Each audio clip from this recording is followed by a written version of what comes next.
నమస్తే, నేను Prashanth. Liquor scam విచారణ ఇంకా కొనసాగుతూ ఉంది.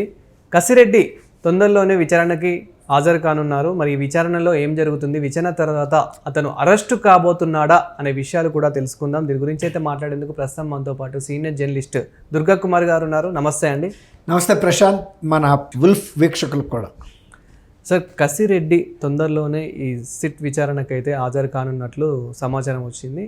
సో మరి ఈ విచారణలో ఏం జరుగుతుంది అండ్ అదేవిధంగా గతంలో మనం ఈ 2-3 రోజుల క్రితం చూసుకున్నట్లయితే కనుక మిథున్ రెడ్డి అదేవిధంగా విజయసాయి రెడ్డి సో హాజరయ్యారు. మరి ఇతంది ఎలా ఉండబోతుంది? వీళ్ళందరికీ కావాల్సిన పునాది విజయసాయి రెడ్డి గారు వేసాడండి. విజయసాయి రెడ్డి గారు ఎప్పుడైతే వైఎస్ఆర్సీపీ కాంగ్రెస్కి దూరం అయ్యాడో, ఆయన ఈ పార్టీలో జరిగిన అవకతవకలు కానీ, అవినీతి కానీ, అక్రమాలు కానీ చెప్పను అంటూనే ఆయన క్రమేపీ చెప్తున్నాడు. అంటే నర్మగర్భంగా చెప్తున్నాడు. ఆయనేమి ఈ కుంభకోణం జరగలేదు అని నిర్ద్వందంగా ఖండించలేదు. ఈ కుంభకోణానికి ఆద్యులు ఎవరో కూడా చెప్పాడు. ఎవరు ఈ విధాన నిర్ణయంలో పాలు పంచుకున్నారో చెప్పాడు. ఆ విధాన నిర్ణయానికి సంబంధించిన సమావేశాలు ఆయన ఇంట్లోనే జరిగినాయి అని కూడా చెప్పాడు. అంటే ఒక రకంగా సిట్టుకు కావాల్సిన ఇంగ్రీడియంట్స్ మొత్తం ఈయన ఇచ్చేసాడు. కాబట్టి ఇక వాళ్ళు వచ్చి ఎంత ఏది చెప్పినా కూడా పెద్దగా అతికే పరిస్థితి లేదు. ఇప్పుడు కసిరెడ్డి ఉన్నాడు. కసిరెడ్డి ఆయన కర్తాకర్మ క్రియ అని చెప్పినప్పటికీ సిట్ దగ్గర ఉండే ఆధారాలతో సరిపోల్చుకున్నప్పుడు, లేకపోతే ఎప్పుడైనా సరే కసిరెడ్డి ఒక సలహాదారు మాత్రమే కానీ ప్రభుత్వాధినేత అయితే కాదు. ఒక అంటే జాతీయ స్థాయిలో జరిగిన కుంభకోణం ఫలితాలు మొత్తం ఒక సలహాదారు మింగేస్తాడు అని అనుకుంటే అది అయ్యే మాట కాదు. అంతకన్నా పెద్ద పదవుల్లో ఉన్న మిథున్ రెడ్డి ఉన్నాడు, అంతకన్నా పెద్ద పదవుల్లో ఉన్న విజయసాయి రెడ్డి ఉన్నాడు, సజ్జల శ్రీకాంత్ రెడ్డి. వీళ్ళందరి మీటింగు జరిగింది. వీళ్ళందరూ విధాన నిర్ణయం గురించి. తర్వాత ఇంకోటి వాసుదేవ్ రెడ్డి కూడా అందులో ఉన్నాడని కూడా చెప్పాడు. అట్లా ఇందులో పార్టిసిపేట్ చేసిన తర్వాత అతను నిరంజన్ రెడ్డిను ఇంకొక సీఎంఓ ఆఫీస్ అధికారికి సంబంధించి గుర్తు లేదంటున్నాడు, కానీ ఆయనకు అన్నీ గుర్తుంటాయి. కాకపోతే అవి తన నోటమ్మట చెప్పదలుచుకోలేదు.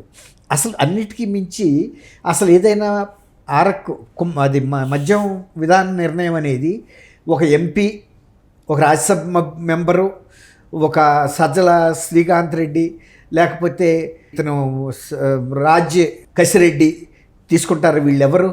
వీళ్ళు ఏమైనా ఎమ్మెల్యేలా, క్యాబినెట్ మంత్రులా, రాష్ట్ర ప్రభుత్వంలో ఏం వీళ్ళకి ప్రమేయం ఉందని? అసలు అందులో మద్యం విధానం అనేది చాలా మేజర్ నిర్ణయం, పెద్ద నిర్ణయం. అప్పటికి ఎన్నికల ప్రణాళికలో కూడా జగన్మోహన్ రెడ్డి గారు నేను సంపూర్ణ మద్య నిషేధం పెడతానని హామీ ఇచ్చాడు. ఓన్లీ 5 స్టార్ హోటల్స్లో తప్ప మీకు మద్యం ఎక్కడా దొరకదు అని.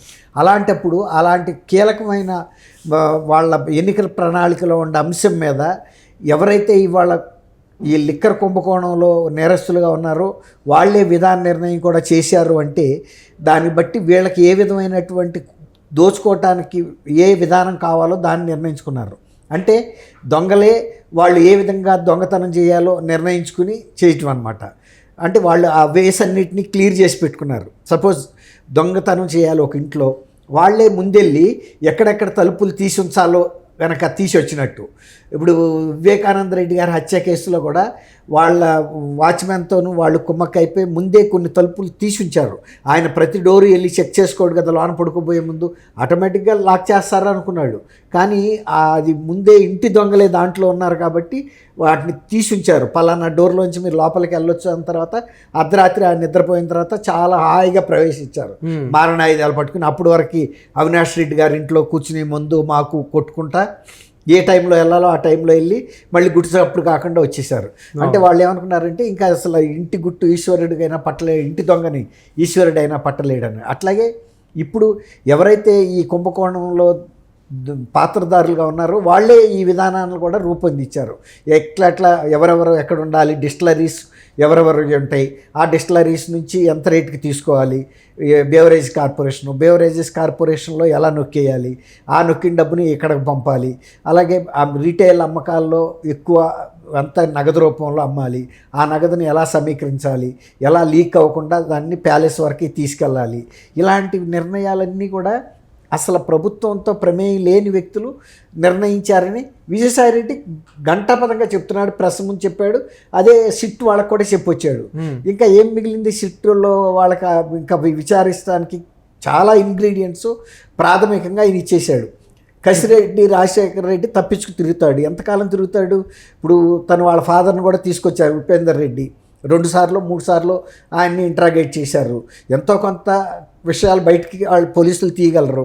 కసిరెడ్డి విచారణకు వస్తున్నారు కాబట్టి మరి ఏమైనా అప్రూవల్గా మారే ఛాన్స్ ఏమైనా? ఎందుకంటే నిజాలు ప్రతి ఒక్కటి కసిరెడ్డికే తెలుసు. మెయిన్ వ్యక్తి కసిరెడ్డి అని చెప్పేసి కూడా ఇప్పుడు విజయసాయి రెడ్డి కానివ్వండి, మిథున్ రెడ్డి కానివ్వండి, వీళ్ళ మాటలు వింటూ ఉంటే మెయిన్ క్యాండిడేట్ కసిరెడ్డి అని చెప్పేసి మనకు అర్థమవుతుంది. సో మరి ఏమైనా మారే అవకాశం ఉందా? ఏమైనా నిజాలు చెప్పే అవకాశం ఉందా? ఇప్పుడు ఒకటి ప్రశాంత్, కసిరెడ్డి రాజశేఖర రెడ్డి ఇక్కడికి ఐటీ సలహాదారుగా వచ్చాడు. ఒక 50 మంది సలహాదారులు ఉన్నారు జగన్మోహన్ రెడ్డికి. ఆ 50 మందిలో కసిరెడ్డి రాజశేఖర రెడ్డి ఒకడు. ఇంకా నమ్మకస్తుడు కాబట్టి చాలా పెద్ద స్కాండల్కి సంబంధించిన బాధ్యతలు ఆయనకు అప్పచెప్పారు. ఇప్పుడు ఏదన్నా ఒక షాపులో ఆదాయం, ఒక ఫ్యాక్టరీలో ఆదాయం గుమస్తాలకు వెళ్తుందా? ఎవరికి వెళ్తుంది? యజమానికి వెళ్తుంది. గుమస్తాల లెక్కంతా ఆదాయాన్ని యజమాని రాక చేర్చేటందుకు కావాల్సిన జాగ్రత్తలు తీసుకుంటారు, లెక్కలు మెయింటైన్ చేస్తారు, తర్వాత నగదును క్యారీ చేస్తారు, లేకపోతే క్యారీ చేసే వాళ్ళ మీద సూపర్వైజ్ చేస్తారు. ఆపరేషన్స్ అన్నీ సక్సెస్ఫుల్గా స్మూత్గా జరిగి ఆ ఇన్కమ్ అనేది యజమాని ఇంటికి చేరటంలో ఒక ఫెసిలిటేటర్సే తప్ప వాళ్ళు న్యాయ నిర్ణేతలు కాదు, అంతిమ లబ్ధిదారులు కూడా కాదు. అలాంటప్పుడు ఈయన చెప్తే విజయసాయి రెడ్డి గారు సిట్ అధికారులు నమ్మేటంత పరిస్థితి ఏమి ఉండదు. తర్వాత ఇంకొకటి ఏంటంటే, ఇప్పుడు ఆ మీటింగ్లు ఎక్కడ జరిగినాయి? కసిరెడ్డి రాజశేఖర రెడ్డి ఇంట్లో జరిగినాయా? విజయసాయి రెడ్డి ఇంట్లో జరిగినాయి. ఎందుకు జరిగినాయి విజయసాయి రెడ్డి ఇంట్లో? విజయసాయి రెడ్డి పార్టీలో పెద్దాడు, జగన్మోహన్ రెడ్డి తర్వాత వ్యక్తి ఆయనే కాబట్టి ఆయన ఇంట్లో జరిగింది. లేకపోతే కసిరెడ్డి ఇంటికి వీళ్ళు వెళ్ళలేదు కదా. అంటే అక్కడ పెద్ద స్థాయిలో ఎవరున్నారు అనేది అర్థమవుతుంది మనకి. విజయసాయి రెడ్డి ఉన్నాడు. విజయసాయి రెడ్డికి మించి తను ఆదాయం తీసుకోగలుగుతాడని ఎట్టా అనుకుంటాం. కాబట్టి కసిరెడ్డి కూడా ఇక తనకు అర్థమైపోయే పొజిషన్, రేపు సిట్ అధికారుల ముందు హాజరవుతాడు. హాజరైనప్పుడు ఈయన చెప్పిన విషయాలను ఖండించే పరిస్థితి ఆయనకు ఉండదు. అవును ఇట్లా మీటింగ్లు అయినాయి, మేమే నిర్ణయించాము, విధాన నిర్ణయం ఏం నిర్ణయించారు, ఎట్లా ఆపరేట్ చేశారన్నప్పుడు చెప్పక తప్పదు.